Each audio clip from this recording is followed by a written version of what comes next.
Hello, Alex here, and in this video I want to share the results of my tests comparing Ilford's HP5 Plus to Kentmere Pan 400, rated from 400 up to 3200 and beyond, stand developed.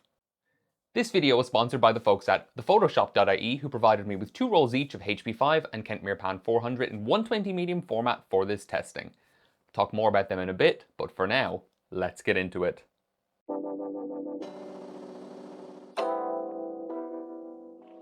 Last year I had the opportunity to test Kentmere Pan 100 in 120 format and compare it to Ilford's FP4, but just the way things worked out, I didn't get a chance to try out Kentmere Pan 400 and compare it to HP5. A lot of people have done that, and they've compared it at box speed, 800, pushed 2 stops to 1600, but there isn't much discussion about how they would compare with stand development, and I mean, HP5 and stand dev, name a more iconic duo. I thought it would be useful to try because when you're dealing with extremely high EIs, 3200, 6400, stand dev may or may not technically count as truly pushing. It's more of a compensation dev. There's a bit of pedantry there. But the point is, Kentmere films have less silver than their HP5 and FP4 counterparts. So maybe those extreme EIs might result in a more noticeable difference than you would get at 1600 or 800 or even box speed. So I thought it would be worth a try. If you're interested in the fine technical details about what I used and the specifics of shooting in development, the details are on screen now, but I won't spend too much time talking about it. So before looking at the actual scans, a quick look at the negs, because my standards for density might be completely different to yours and I don't own a densitometer.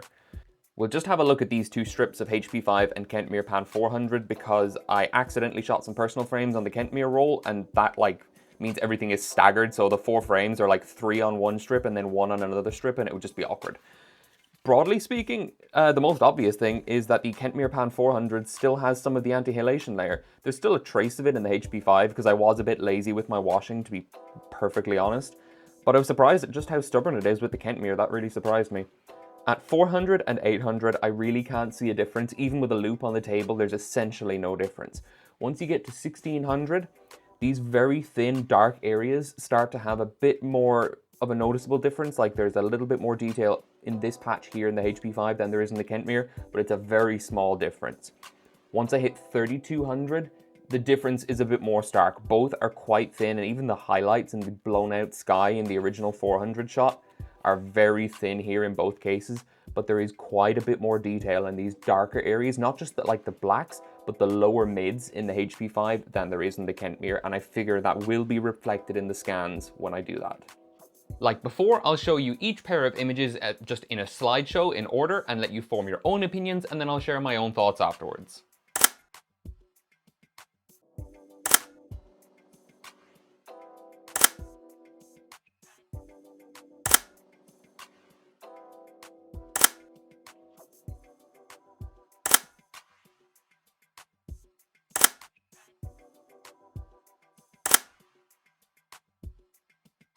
Here's a quick side-by-side of the HP5 at 400, 800, 1600 and 3200, and now the same thing for the Kentmere, again 400 up to 3200.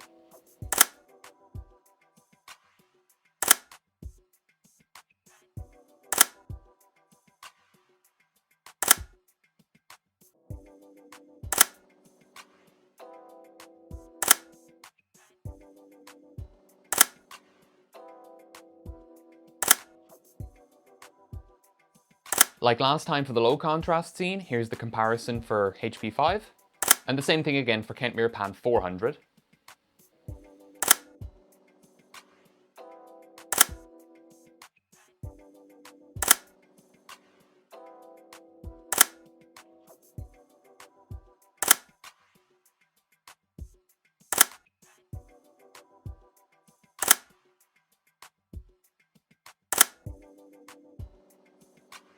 And for the last time for the high contrast scene, here's the spread for Ilford's HP5, and again for Kentmere Pan 400.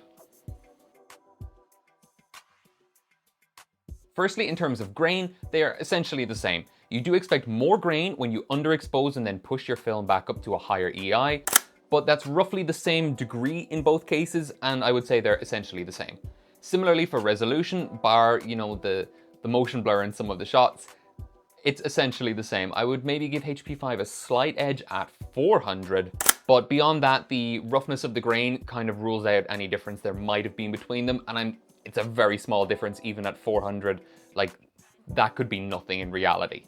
Next is contrast and shadow detail, which is where the real difference comes in between these two films, and you see the real actual effects of the reduced amount of silver in Kentmere versus HP5.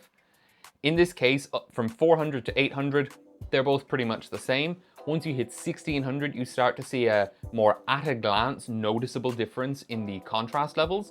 The lower mids start to drop and the shadows are quite a bit darker in the Kentmere images.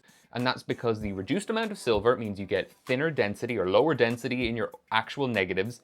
So there's less information being captured, which means those parts of the negative end up darker. At 3200, I would say the difference is much more stark, and HP5 is a clear winner here rather than just being a little bit ahead at 1600. I had a couple of spare frames, so I did test 6400 and even 12800 for one of the Kentmere frames, and yeah, at that point the Kentmere completely falls apart. Thanks again to the folks at the Photoshop.ie for sponsoring this video by providing me with the rolls of film for testing and for keeping the craft alive. They're a pleasure to deal with and their catalogue is always growing. So overall, I would say that the Kentmere fared extremely well and I would say met or slightly exceeded my expectations. Yeah, at 3200, it's a good bit worse than the HP5, and at 6400 and beyond, I would not call Kentmere a viable alternative to HP5 for stand development. That said, if you're pushing to 3200 or beyond, most of the time it's not going to matter that much if you have no shadow detail, because you're probably shooting like, I don't know, a concert or handheld night photography where, you know, if the thing under the bin in the corner of the alleyway is black and just nothing captured in the negative, it's not really the end of the world. So there is definitely a difference, and HP5 is much better. I'm just not sure how much it would matter in real world shooting. But shooting at night handheld isn't the only time you might do this. Say you're shooting with something like a Rollei 35, a zone focus camera where you're probably just gonna go around, do street photography, pick a shutter speed, pick an aperture. That's the kind of situation where using stand development to ensure good density across the roll, regardless of lighting conditions, is really beneficial. And if you're doing that at, say, 400, 800, 1600 to get a decent shutter speed at f16 maybe, then the Kentmere is a really viable alternative, and that's the kind of case where I think it's going to shine. If you want to do concert photography, probably stick with HP5. If you're doing lazy exposure photography or just not pushing it that hard, I would say that the HP5 could easily be substituted with Kentmere Pan 400.